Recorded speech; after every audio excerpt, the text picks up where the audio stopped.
Hello, everybody. Anahita here.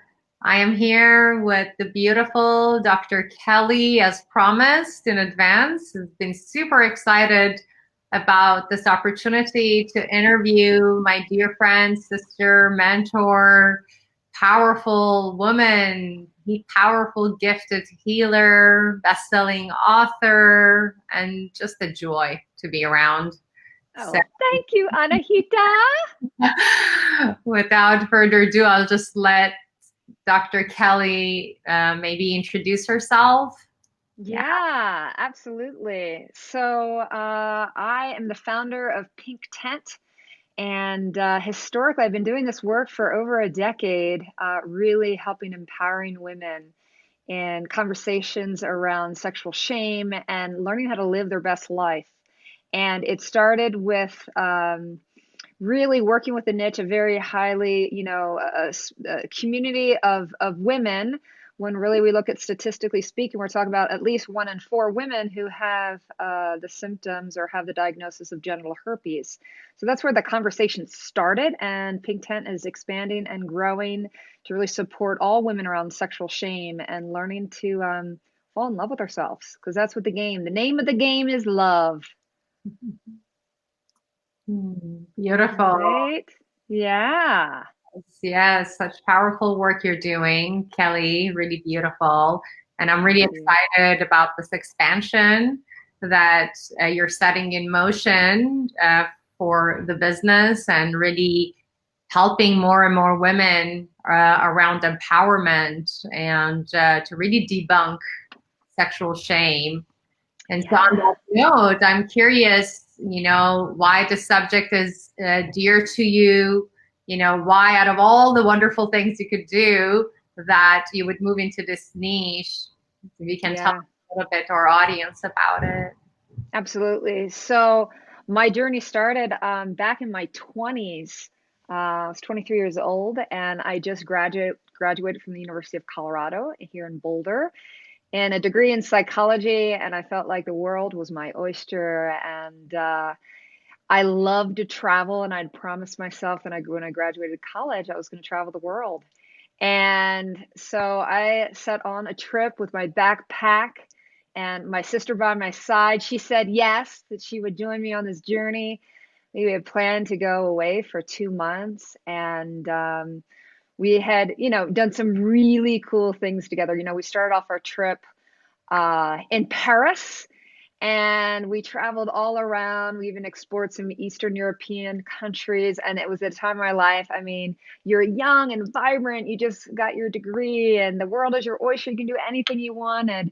And my sister got a call to do a chorus line. She's in musical theater back in New York, and or got a call from, well, actually, let me reframe that. We didn't have cell phones back then. So ladies, we have to understand, like, this is the year of, or these are the years of, you actually would pick up a phone, which my 8-year-old is like, phone, like, what's that? They just think in terms of cell phones. But anyway, correspondence had shared that she had gotten the job doing a course line in Hawaii, which meant our trip got cut short, and I wasn't ready to go home. So with money in my back pocket from saving all the years in school, I went and traveled, found myself following my dream of trekking in Nepal, and it was magical. I mean, I can remember distinctly. So I'm going to take you back to '97, and it was this huge winter storm. Many of the local people had already gone down to seek lower elevation because it was Christmas time, right around this time of year, actually. And I was in the high country, not necessarily the smartest thing to do, knowing that the bad weather was coming in. And there was something crazy, like 7 feet of snow in like 48 hours, and there was avalanches all around me. And I can remember every morning like waking up and meditating, and we would have to dig ourselves out of this hut that we were in because there was so much snow.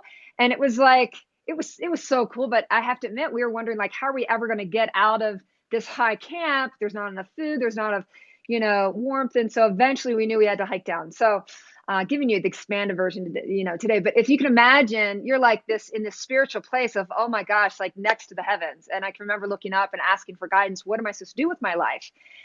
And I got a clear message, you're meant to be a doctor. And I knew that from a young age. I knew from the age of 5 I was meant to be a doctor. I just didn't know what kind of doctor, and I still had this love of traveling, and I wasn't really ready to dive in. And so I went with that messaging, and hiking down from the high country, I found myself in lower elevation on Christmas Eve, and I had been hiking with a couple guys, and I'd become really good friends with them. And I have to admit, I had a little crush on one of them.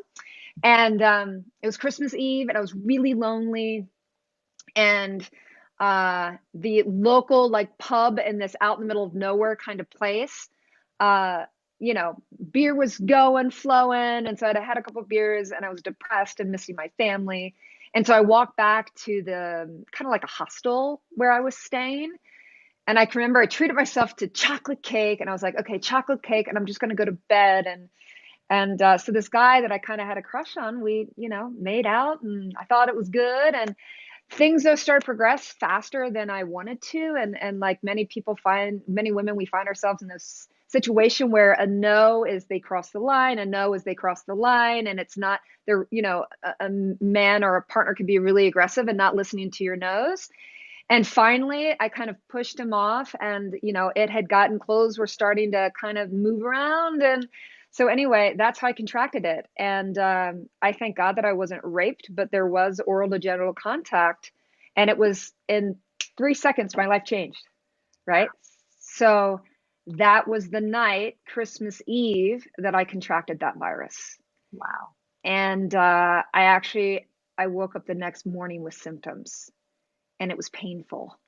And that knowingness, that intuition that you're like, ooh, this is not good. Like, deeply that something's really, really wrong. And so I felt that. And then, of course, the painful symptoms, the physical symptoms. And I still had days of hiking down to camp to like get out of this. And I'm 23 and I'm freaking out. I'm thousands of miles away from home, from my friends and my family. And I had remembered this guy in the really high country had a cold sore. And so, I'm a pretty bright girl studying medicine. It's like, oh, I wonder, could that be, right? Could somebody contract, something like this? And so, fast forward to getting down from the high country, I did tell the guy because still hiking with him, and it was an awkward night. And I ended up going back to my room and everything, but I did tell him what I was going through. And so I did share with him. We ended up, once we got to Kathmandu, where we could see a real doctor, right? Like, I'll never forget, this woman, and her name was Dr. Pandy, and she had this white starched coat. And in this very Indian, Nepali accent, which I'm not good with accents, she was like, you have herpes. And I was like, what? You know, like, girl from Wilmington, Delaware, who hasn't slept around, like, not me, that can't be, right? Mhm. And it was like a bomb dropped on me. And I'll never forget, I spent New Year's Eve alone in a room in fetal position, crying, thinking my life was over. And I wrote in my journal, even back then, I was journaling, and I said, someday I'm going to there's got to be a message here. Like, I didn't die from all those avalanches, right? Like, I can't understand why this is happening to me, but I'll turn this into something positive. And that was a commitment I made to myself, that I wasn't going to allow this to take my life. And, and many people have those defining moments in their lives. And even around as we carry this messaging of overcoming sexual shame. So this is, the time that maybe, someone was sexually abused, or a time when they were teased about their bodies, or, it's like those defining moments, like in the darkness, it's like you wonder how you're ever going to pull out. And so that started my journey.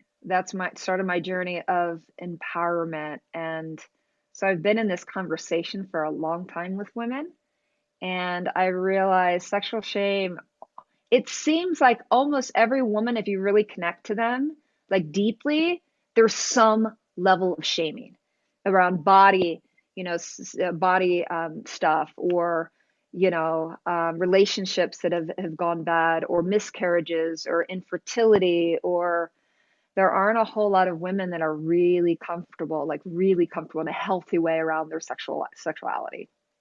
So that's kind of where I started. I started the Pink Tent. I wrote a book. I've served that community, and now I'm ready to serve because the challenges are all the same, overcoming sexual shame. And then the happy ever after for me is I found my love, my soul partner, and I got married, and I have a beautiful little girl. And I see many women out there that they want that, and I'm here to tell them they can have it too. Wow. Wow, Kelly. Such a powerful, powerful story. I mean, just I bow to you and just your Oh, ability to take something so challenging and turn it into such a powerful and positive force to support so many women. And yeah, after all these years, to also decide to expand to support even more women. And it's just your work is sacred work, what you're doing. And the world needs more women like you that can oh, really thank take talent you. and alchemize it and really bring that magic and infuse that magic into your work, your life's work, and your service to those around you. It's such needed work for women, especially now. I think the Yeah, time of it is really, really important. Which, on that note, I want to ask you, about the Me Too movement has brought up a lot, has brought up a absolutely. lot of different conversations and kind of, removing some of that curtain and allowing those stories to come out and women to share more vulnerably and really Absolutely. find power in that vulnerability. So I'm curious how much of, this momentum and, this energy that's very present in our culture has inspired you, and where do you see this, from Me Too? Okay, we share stories. Where do we go from here? Yeah. Yeah. And so I think that the Me Too movement is huge, and women are finding their voices. I mean, we have really kept our voices quiet and small, and thinking that we're all alone. And so in the work that I do with women overcoming the sexual shame, is I look at shame as darkness, right? It's like not wanting, it's so embarrassed. It's like we don't even want to look there. We don't want to go there. So we numb ourselves, we push it aside, we pretend it's not there, and it begins to eat and eat and eat away at us.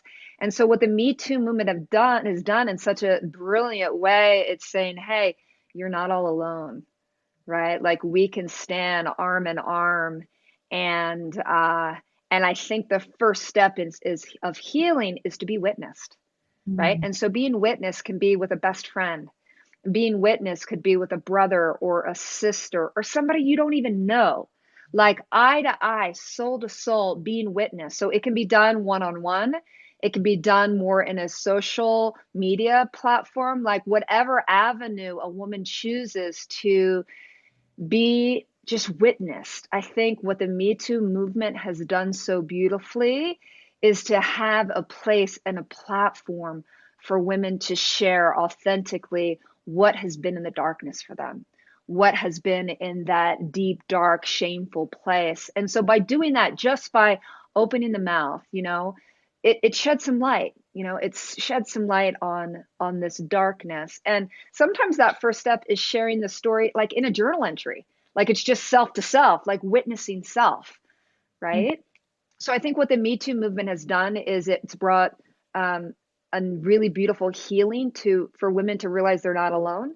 And on the flip side, it's a wake up call to what has really been going on, and what has been going on behind closed doors. And where are we not holding people accountable, and where are we hiding what really these atrocities that happen to women? And so our time is now, and it's not a women versus men. Like the men need to be part of this journey and part of this healing. So for me, that's the big first step, is the acknowledgement that something happened, and a place for a woman to feel safe. And Pink Tent is all about, we're building it out. It's that safe place to really connect, to really be witnessed. And then for me, of course, with Me Too, there can be the legal implications of sharing a story and bringing justice, right? Which is another piece. And I have my own personal story around that, around, sexual abuse as a kid. And it took me, so I was abused by a teacher in junior high through high school for several years. And it took me over a decade to get real and to really realize what happened to me and to make it, how do I describe this? The reason why I chose to come forward with my story, which was way before Me Too, was because I thought that maybe other young girls were being abused, still being abused, because this teacher was still in practice. Mm-hmm. And so, like that could have been like the Me Too thing. I mean, my story, not my story, but like what happened, the guy ended up being charged with a felony. 3 young women, or actually older women, had come forward through me sharing. So again, when we speak up and we're vulnerable, we give other women permission to do the same, which is so powerful, right? So for me, this Me Too is amazing. It has created this opening, but then what's next, right? We don't want to stay victims, right? Like the work that I'm doing is, okay, we bring the light, we begin to be vulnerable and share. And then what's next is an integration so that we can reclaim the girl so that the woman can arise. Like we reclaim those pieces that got lost or broken, or, we get to help a woman return to wholeness. And, actually, it's a remembering of who she really is. Like it's all there. Right. So for me, it's like Me Too busts everything open. And then there needs to be a what's next. And that's what Pink Tent is committed to providing: the integration, the healing, the what's next, so that we can be the goddesses that we are and powerful, right? Yeah, so powerful. So powerful. Thank you so much for sharing that. It's so needed in this world to really have that space because I mean, I saw so many stories come through, through this movement just on my newsfeed and how Yeah. everyone was willing to be. And my first post about it was really short. I didn't really say much. And then once I saw all these stories of vulnerability, there was so much force and power in it. And I decided to share a pretty, long story about my experience. And it was just so powerful. And it opened up, it's really interesting. It opened up an opportunity. It was like these parts that I had buried and hadn't really Yeah. looked at. And as I brought it up for discussion and for me to just shed some light on it, what I found is that since then, it took about a year for all these layers to get worked through, through my meditation practice and my dream space and my journaling practice and in all the healing modalities that I'm engaged in, I found that all these pieces started to emerge that I hadn't looked at in 20 some years. And so it was such a powerful opportunity to pull all of that out. And, I have a lot of that, the skill sets myself to really work with it, but at times I couldn't. And I had to reach out to people like you who have been tremendously supportive to really work through some of these issues that were coming up that as someone that's trained in trauma, when something like trauma is triggered that belongs to many, many years ago, if it was a very big experience, very big energy, when it shows up, we almost, we revert mentally back to Yeah. the age that we were. And Absolutely. impossible, our current day faculties and skill sets aren't even accessible because we literally revert to that mindset for the period that it's activated, so we can't really access it, which I find it's so important to be able to reach out and have resources and have people to reach out to and have a community to support. So happy that you're doing this work with Pink Tent and really expanding that space to allow that, for women.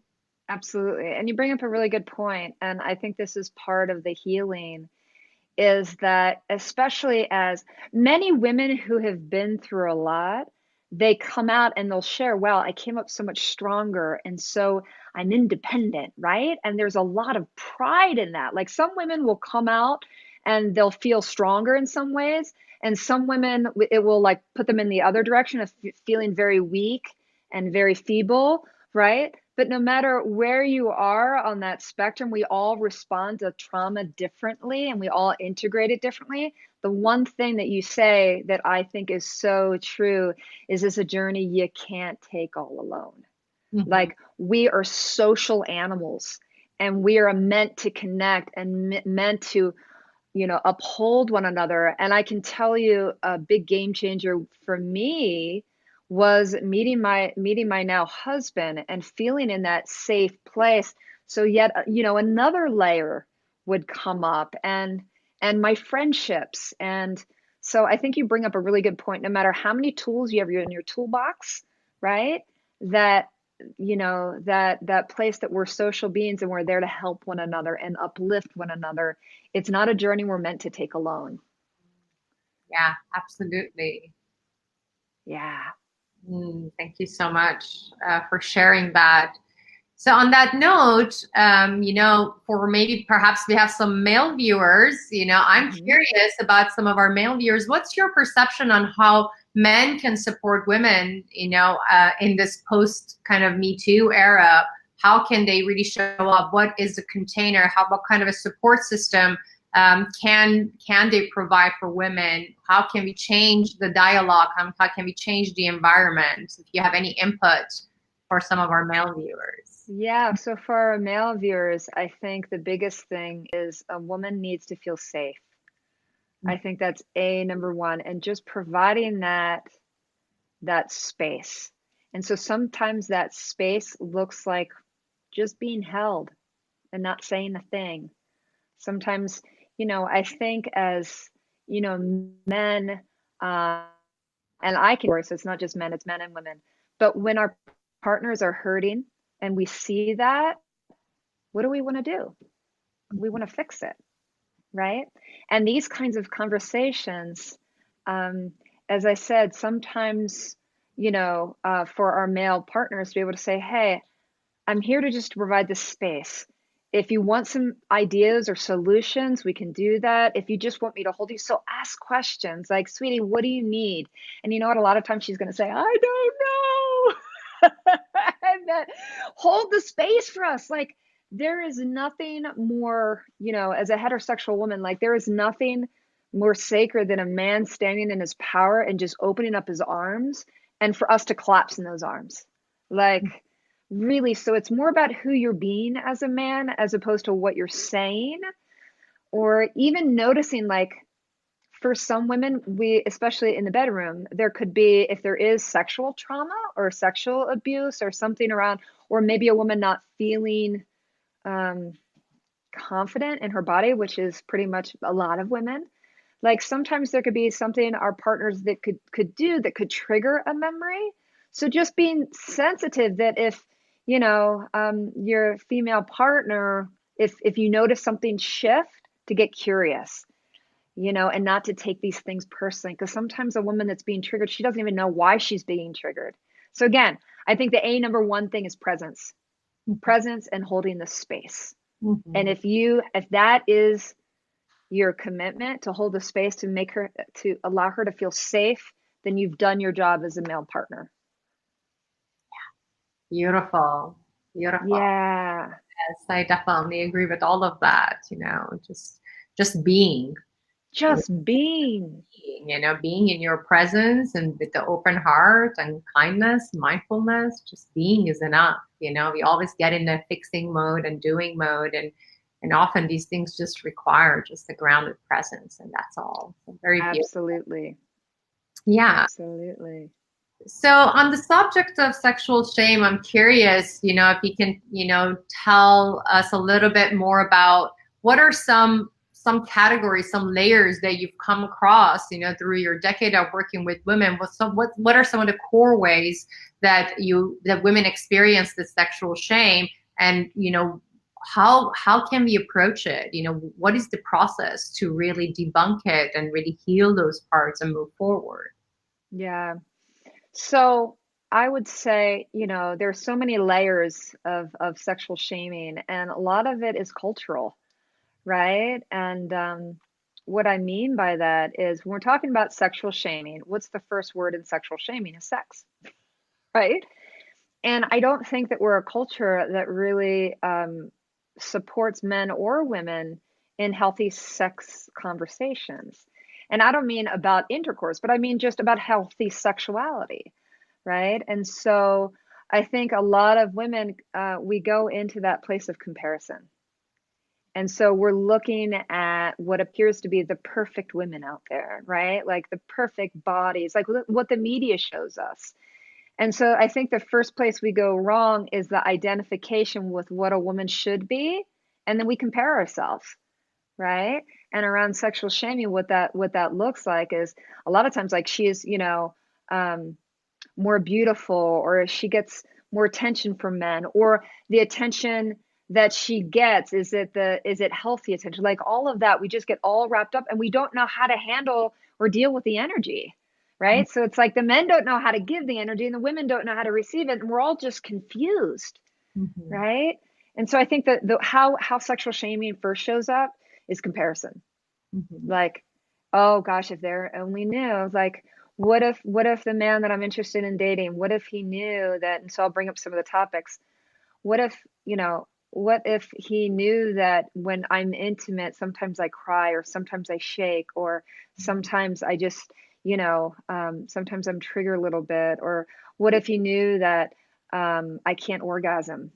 Or what if he knew that, I'm going to have to fake orgasm because I don't know, like, I don't know how to be around that. Or what if he knew I had an STD?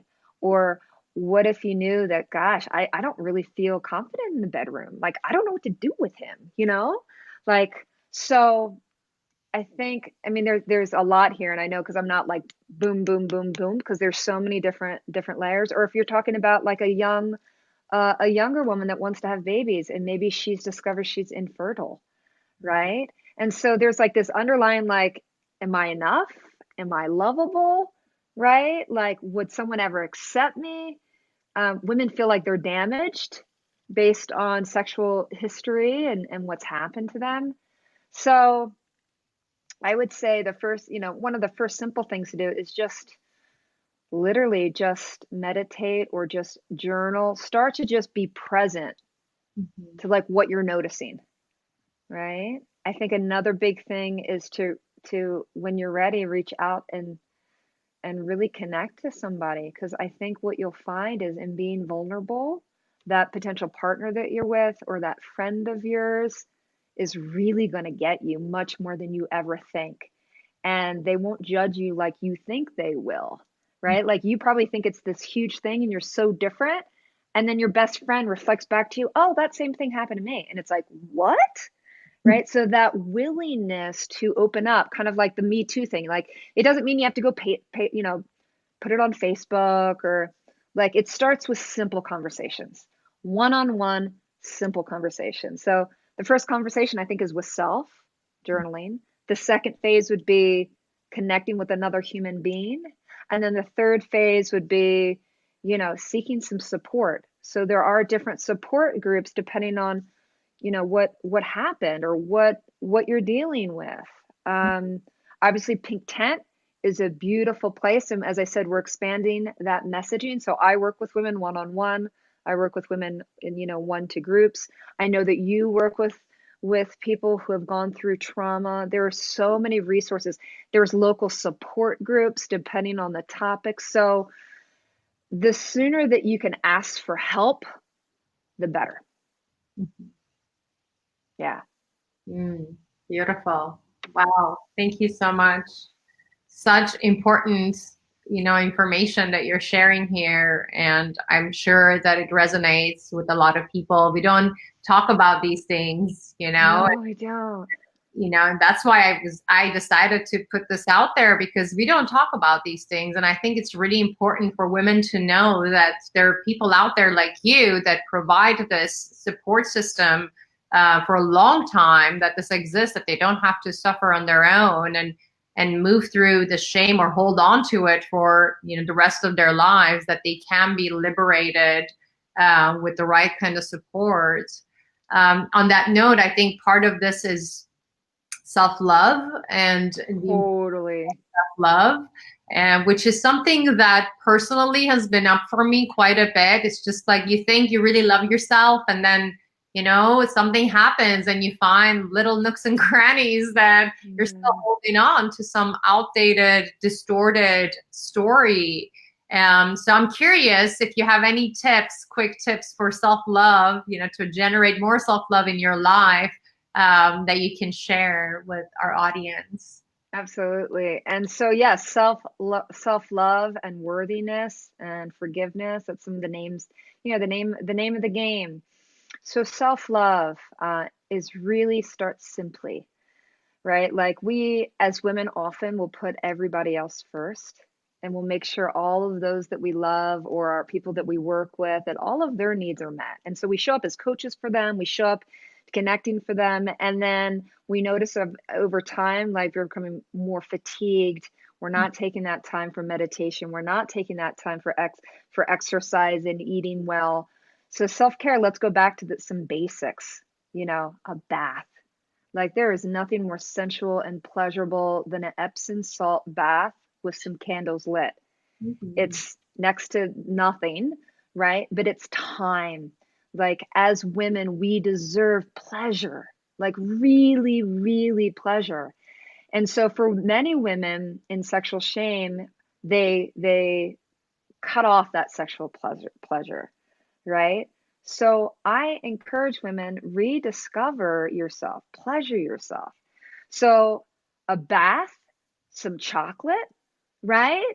And enjoy yourself, like touch yourself, like, and, like just little things, going. I know recently you went to the spa. You like took off a day, didn't you, recently?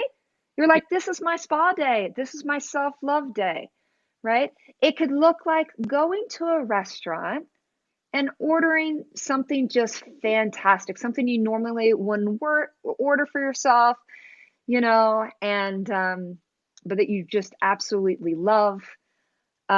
Self-love, it can look like, it can look like so many simple things. I love to go to Victoria's Secret and get some new panties. And then what I do is I take the panties and I have my drawer, and I like to keep it in the little panty thing. And I'll use them for like days I want to feel sexy. So self-love for me could be like, ooh, this is a random day. It's not a special occasion, but I'm going to bring out one of those panties, right? So like you cannot believe how much joy a woman can get from wearing some sexy panties. And she feels that love for herself. It's not for a man or a woman, it's for her. Mhm. So, like simplicity, drinking water. Like, here's my water. I sip it throughout the day. And it's a way for me to like remember, I know it's so simple, but like drinking water.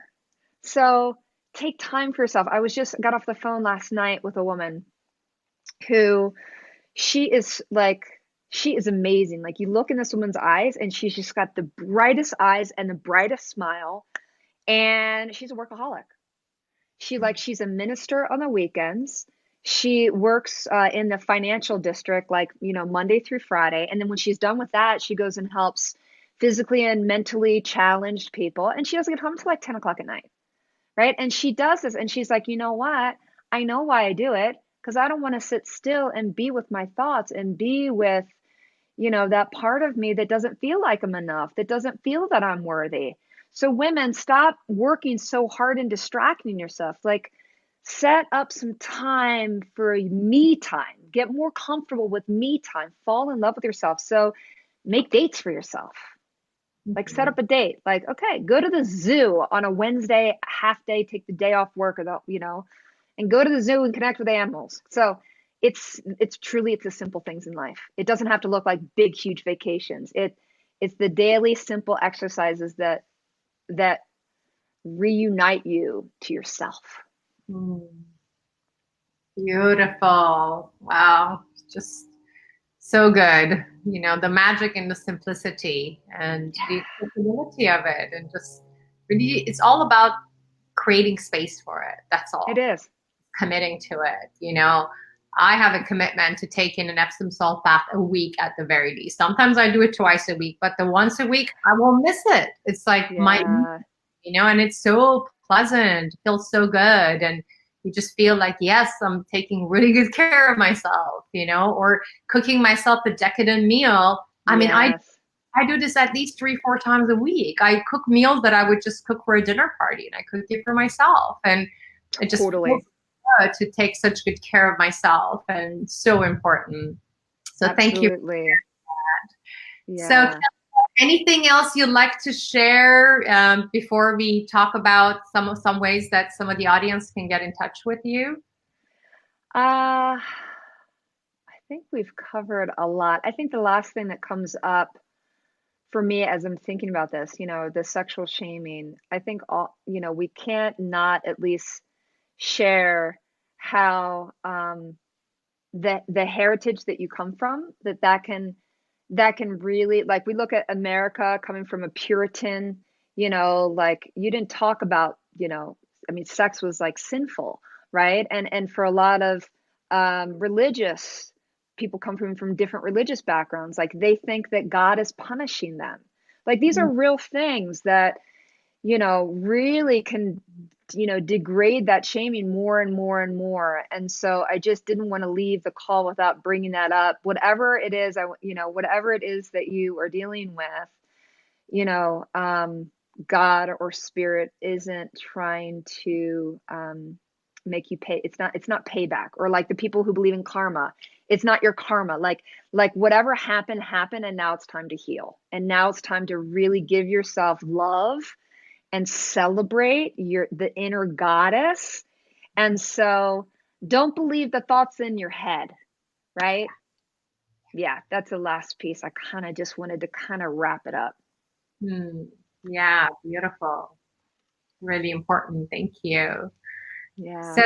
Kalila, for those of our audience watching and wondering how they can get in touch with you and how you work with women, if you could share a little bit, and we can also post some links in the comments. Absolutely. So I think I was thinking about this day. So we just did recently on Saturday, it was a wild hit. We did a coachathon. And what I love about coachathons is I stack women up that are really ready to overcome whatever they've been through around their sexual shaming, and really fall in love with themselves. Discover, what does Mr.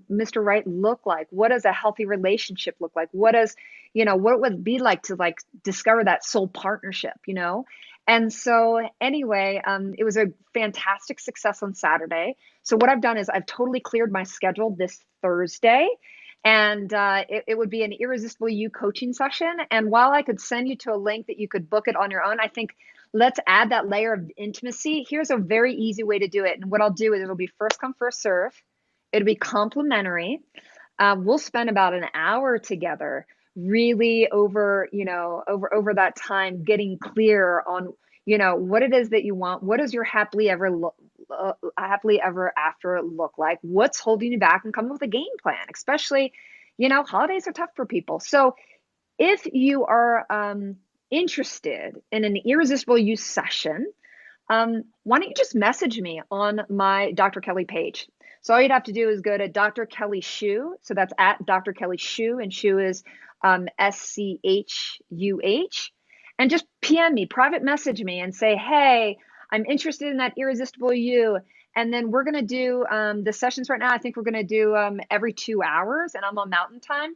So if there's a time block on Thursday that would work for you, let me know when you're available, and we'll see if we can fit you in. So I'll need so just go to private message me at Dr. Kelly Schuh, and tell me what you have available, and we'll set you up with an Irresistible You, and we'll get you set up right away. If we end up filling it up, which it probably will sell out, then the second easiest thing to do would be to go to pinktent.com/coaching. Obviously, we've not done the branding yet to expand our conversations, but it's still a place where you can click for a free session and book a call on another day. But if you want the Irresistible You session, then let's talk on Thursday. Yeah, beautiful. Yes. Yes. Thank you. Thank you so much, Kelly, for your time. This has been so wonderful, and it's been my pleasure to share, your wisdom with my community. I've been kind of holding on to you and Yay! for a year and not really sharing you with anyone else, but I'm ready to expand that and really share your magic. And for those of you watching, Kelly has been a tremendous, tremendous support system in my life for the past year. And I don't know how I would have gone through so many things that have happened in this very eventful year without the support of Kelly. And she's got the heart, she's got the knowledge, she's got the science to back it up, and she's a magician. Oh, thank you. Thank you so much, Kelly. Thank you for your time and joining us here. And thank you, everybody else, for watching and being here with us. Many blessings. All right. Thank you, Anahita. Thank you. Bye bye. Uh-huh. Bye-bye.